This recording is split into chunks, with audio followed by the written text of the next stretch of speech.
I'm compelled to ask you about one particular stock, and that is ITC, by virtue of one, that the move that the stock has made in the last 1 month, it's been quite exemplary.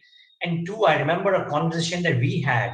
I don't remember the exact date, excuse me, but back then, maybe 6 months, 9 months, 12 months ago, I don't remember the exact time frame. You had mentioned that you are starting to like ITC, and over a 2-year time frame, ITC could actually surprise people. Now, my question to you is, has it done that move which will lead it to surprise people? Because I don't think people even anticipate 17%, to be honest, in ITC. So is this the extent of the move, or do you believe ITC is setting the stage for something grander?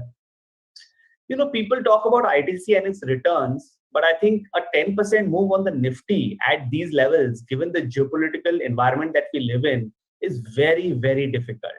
You are not in 2021, wherein you had a lot of tailwinds and you can just keep making higher highs consistently, something that we market participants were used to.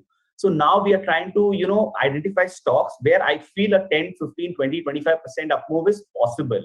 And I think ITC fits the bill. It was around that level of 200, 205 when we first turned very positive.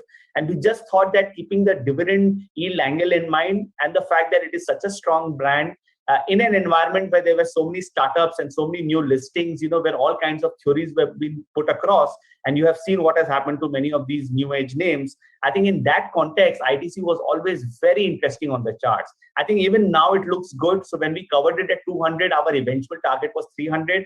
And we made the point that in that journey from 200 to 300, it might take its time. It's like test cricket. It might take its time. It will get there gradually. And I think it will beat a lot of large cap stocks in terms of overall returns. So we still like it. I think any dip towards 225, 230 is a buying opportunity. And we remain positioned for 300. I think both ITC and Bharti, according to me, are structural names, which will do very well over the next 6 to 12 to 18 months.